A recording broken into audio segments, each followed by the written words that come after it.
Today we are going to recap a 2022 movie titled There Are No Saints. Keep alert, there are spoilers ahead. In the opening scene we are introduced to a male prisoner named Neto Niente, who has served several years in prison for a very serious crime. Neto is known to have murdered many people, including women and children, 371 times before finally turning himself into the police. At his last crime, killing a woman and a boy, he felt very guilty and decided to turn himself into the police. Several years after Neto served his prison term, he was finally released on parole by the police agency thanks to the help of one of his male colleagues, Carl Abrahams. Actually, many police officers hate Neto and are unhappy with his release because the crimes that he has committed are very heinous. They thought that dangerous people like him deserve life imprisonment. However, since they didn't have enough evidence, they could only convict him for a few years. It is still unknown whether Neto will become a better person or commit the same crimes again after he is released from prison. But one thing is for sure, he is willing to do anything for his beloved 11-year-old son, Julio.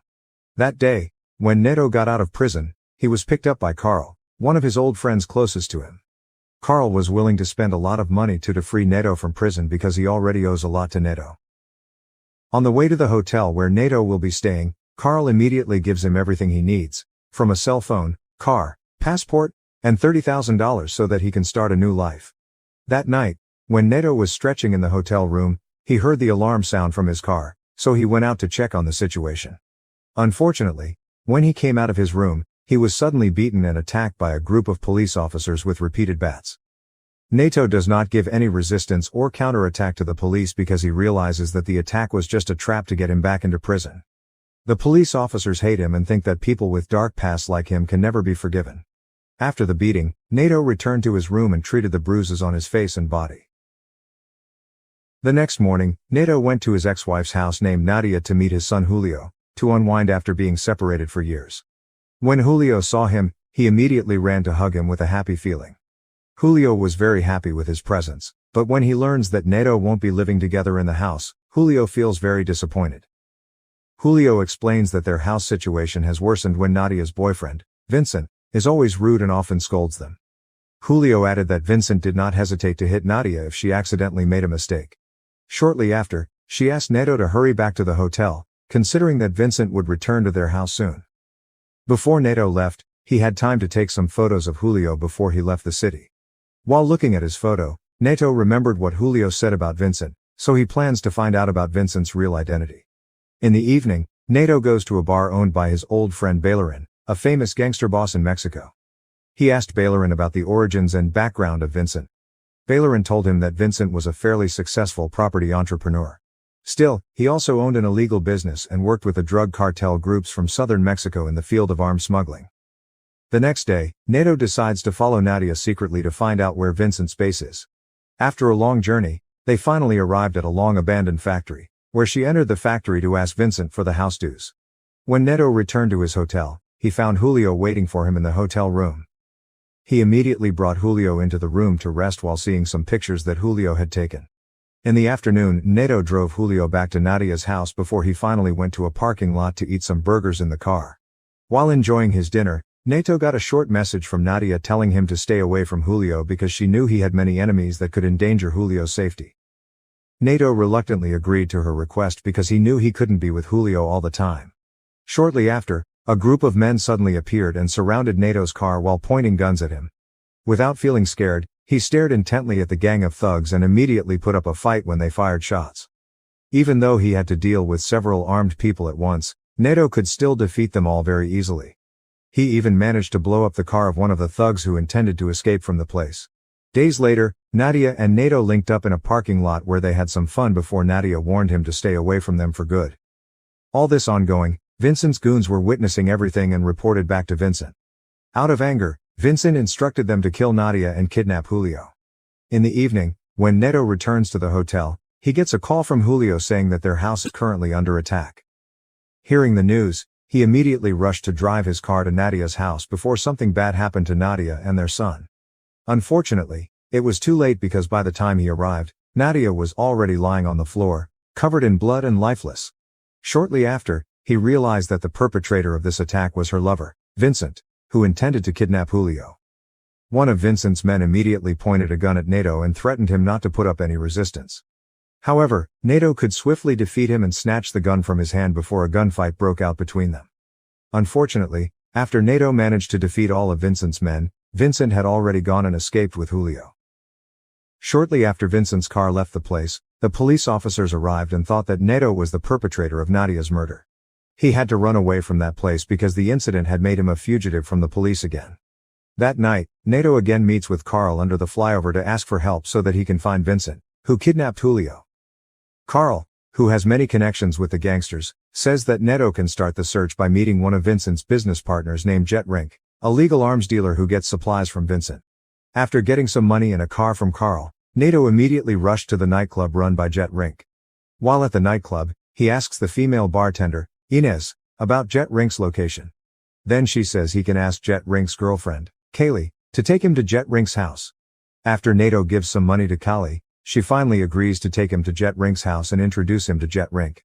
When he arrived at Jet Rink's house, he pretended to be one of Vincent's clients assigned to conduct a survey of all the weapons owned by Jet Rink. Hearing those words, Jet Rink immediately realized that Nato had lied because Jet Rink was a close friend of Vincent's who knew for sure who was Vincent's client. When Jet Rink was about to open fire at him, he had already shot at Jet Rink's leg and stepped on the gunshot wound on purpose. After Nato managed to get information about the location of Vincent's whereabouts, he immediately took some of Jet Rink's money and left the house. Afterward, Nato returns to the nightclub to ask Inez for help pretending to be his wife so they can cross the Mexican state border to go to Vincent's hideout. Not long after, 3 young men suddenly attacked him while in the bathroom, but Nato could easily defeat them. After an agreed payment, Inez decides to help him and pretends to be his wife. As he had previously predicted, they managed to pass the checkpoint at the border because the border police officers were too focused on Inez's sexy body. After they arrived at an inn, Nato allowed Inez to return home the next day because her task had been completed. However, after she discovered that his purpose in doing all this was to save his son, Inez was moved to help him further. With a fee double the previous agreement, Inez plans to dig up information from Vincent by seducing him while pretending to be buying an apartment. At the first meeting, she still couldn't get much information from him, but she still had a chance to find out more at their next meeting.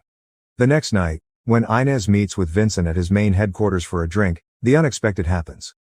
He suddenly slapped her and threatened her with A because he knew she was actually approaching him on orders from someone. Fortunately, when Inez was in danger, Nato arrived on time and immediately killed every guard in Vincent's house before he finally beat and captured Vincent. After tying him to a chair, Nato tortured Vincent viciously, pouring hot water on his legs and cutting his fingers to extract information on whereabouts of Julio. Vincent, who was no longer strong with the torture, was forced to confess to Nato that he had sold Julio to a human trafficker named Sans, who was known to often kidnap famous people. Vincent confessed that he was forced to do all that because he had to pay off his debt to Sans. After hearing Sans' name, Nato immediately contacted Baylor and to find out where his human trafficking headquarters were. When Nato returned to the hotel, he advised Inez to return home because this task was too dangerous for her safety. However, it turns out that Inez still wants to help him so he can meet his only son. The next day, when Nato and Inez were at Sans' boxing gym, he asked several men where Sans was. But unexpectedly, not long after arriving at the gym, several men beat him from behind and immediately kidnapped the 2 of them into the car. The car carrying Inez had left first, while the car carrying Nato had fallen far behind. Although his hands were handcuffed, he could easily beat Sans' men and take over the steering wheel to follow the car carrying Inez. After a long journey, Nato finally arrived at a hideout located in a forest area and found the location where Inez was being held together with other kidnapped victims. Unfortunately, Sans' men again managed to catch him and bring Nato in front of their boss, Sans. When Sans saw Nato's arrival, he immediately showed Julio, who was hanging upside down above a well with cold water. He then explains that the reason he bought Julio from Vincent was not a mere coincidence but part of his plan to take revenge on Nato. He wants to take revenge on Nato for the actions that Nato had done in the past, where he killed his wife and his son without any mercy. When witnessing the incident, Nato tried to rebel and put up a fight, making Sans' men angry and intending to kill him. But strangely, Sans killed his subordinates, who almost killed Nato, because he didn't want Nato to die before witnessing the death of his son. After all of Sans' men were dead, Sans approached Nato and forced him to watch Julio's body, who had died after being drowned for several minutes. With his remaining strength, Nato immediately killed Sans and freed all the hostages before finally carrying Julio's lifeless body. The next day, after Nato buried his beloved son with a proper burial, he opened the trunk of the car where he kept Ballerin. Turns out, Valerin was the one who had leaked all the information about Neto and his family, including leaking information about Vincent and Julio to Sans. After all the things that Neto went through, he finally had to return to his old life, where he had to continue killing and hurting others without mercy. Make sure to subscribe and enable notifications for more videos like this. Thanks for watching.